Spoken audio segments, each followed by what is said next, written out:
Hi guys, कैसे हैं आप सब। उम्मीद करता हूं सभी बहुत अच्छे होंगे एंड होपफुली आपको लास्ट वीडियो बहुत पसंद आएगा जो 40 डेज प्लान का मैंने डाला था। अब बात करते हैं कुछ एक ऐसी इंपॉर्टेंट चीज की जहां पर हम स्टूडेंटशिप में बहुत बड़ी एक गलती कराते हैं, बहुत बड़ी मिस्टेक हम कमिट करते हैं। स्पेसिफिकली ये मिस्टेक भी हमसे एग्जाम से पहले ही होती है। दिल्ली में बैच लिया, मुंबई में बैच लिया और जब लाइव क्लासेस भी लेता था तब सभी बच्चे अक्सर इस गलती को दोहराते थे। गलती क्या है, इस वीडियो को पूरा अंत तक देखिएगा, आपको पता चलेगा कि गलती क्या है और उस गलती से हमें कैसे बचना है।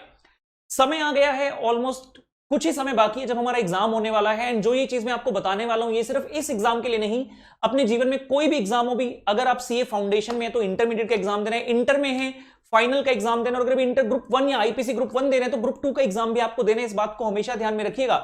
होता क्या है बेटा, जब हमारा एग्जाम होता है उससे ठीक जस्ट पहले भी सोशल मीडिया के कारण आज की डेट में कोई दिक्कत तो है नहीं, बहुत सारे टीचर्स के notes etcetera at very simple disposal हमें जो मिल जाते हैं। डिफरेंट ग्रुप्स में, डिफरेंट टेलीग्राम चैनल्स पर हमें काफी सारे नोट्स मिल जाते हैं। गलती हम यहां पर क्या करते हैं कि जब हमारा एग्जाम पास आने वाला होता है हम अपना सोर्स चेंज कर लेते हैं। मतलब मान लीजिए आपने लॉ पढ़ा था पहले किसी और टीचर के नोट से, आप एग्जाम से कुछ दिन पहले पूरे का पूरा पुराना मटेरियल छोड़कर किसी दूसरे टीचर का मटेरियल पढ़ना स्टार्ट कर देते हैं। यहां पर मैं बात मैराथन एक्सेट्रा की नहीं कर रहा हूं, those are purely for the revision purpose. वो आपको डेफिनेटली समझ आ सकते हैं प्रोवाइडेड आप किसी अच्छे टीचर का जो है रिवीजन लेक्चर देख रहे हो, जैसे कि मेरा कॉस्ट का लेक्चर है, एफएम का लेक्चर है, वो आप देखेंगे तो आपको किसी प्रकार की दिक्कत जो उसमें नहीं आएगी, बल्कि वो तो आपका वैल्यू एडिशन ही करेगी। और यहां पर जो बात है मेन थियोरेटिकल में भी दिक्कत नहीं आती, बच्चों को जो मेन दिक्कत आती है यहां पर वो होती है प्रैक्टिकल सब्जेक्ट में।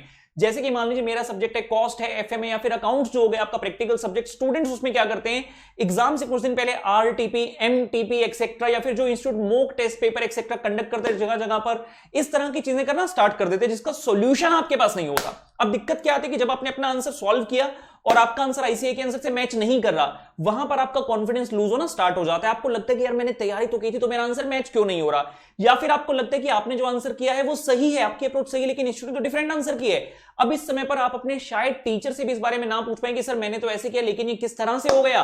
तो यहां पर आपको इस गलती से बचना होगा। आपको एक डेडलाइन सेट कर लेनी होगी बेटा लाइफ में हर एग्जाम से पहले, कि बस इतने दिन पहले तक ही मैं नई चीजें करूंगा, उसके बाद मैं कोई भी न्यू चीज नहीं करूंगा। जो चीजें आपने पहले करी थी सिर्फ उन्हीं को आपको रिवाइज करना होगा, कुछ भी नया आपने नहीं करना है। इवन स्टूडेंट्स तो यहां तक भी गलती कर बैठते हैं कि एग्जाम से एक दिन पहले, अक्सर बच्चे मुझसे पूछा करते थे, ऑलमोस्ट 1.5-2 साल से जो है मैं इस प्रोफेशन में फुल्ली और पैन इंडिया बेसिस भी आ चुका हूं। उससे पहले तो फेस टू फेस क्लासेस ही करते थे, तो स्टूडेंट का माइंडसेट सिर्फ उसी जगह का पता था। लेकिन अब जैसे ऑल इंडिया लेवल पर आए तो पता चल रहा है कि पूरे भारत भर के बच्चे यही गलती करते हैं कि एग्जाम से एक दिन पहले सर ऐसा करते थे, स्टडी मटेरियल के क्वेश्चन कर लेते हैं, सर सिर्फ आरटीपी कर लेते हैं।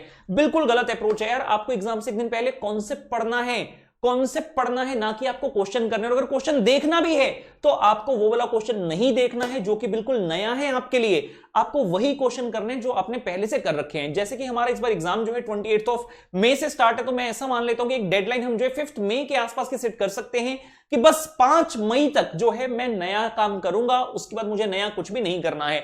हाँ, नया आप ट्राई कर सकते हैं प्रोवाइडेड आपके पास उसके आंसर हो। जैसे कि मेरा कॉस्ट एंड एफएम का डाउट सीरीज और टेस्ट सीरीज चल रहा है, तो जितने भी मैं टेस्ट ले रहा हूं कई मुश्किल क्वेश्चन भी उसमें डाल रहा हूं, हो सकता है आपके लिए वो एक चुनौती भरा हो जब आप अपना टेस्ट घर पे करेंगे।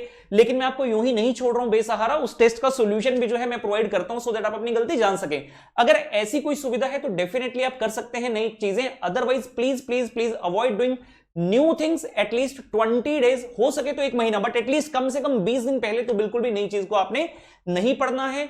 यही जो है बिगेस्ट मिस्टेक है जो सीए स्टूडेंट्स करते हैं। इस गलती से प्लीज अपने आप को आपने बचाना है। And as usual my best wishes are with you. अगर आप इस चीज को थोड़ा सा साइड करके अपना पढ़ाई करेंगे तो डेफिनेटली आपका जो रिजल्ट है वो बहुत अच्छा आएगा। एंड एज आई से always please like the video, share कीजिए अपने दोस्तों के साथ और खुश रहिए। Thank you guys, all the very best.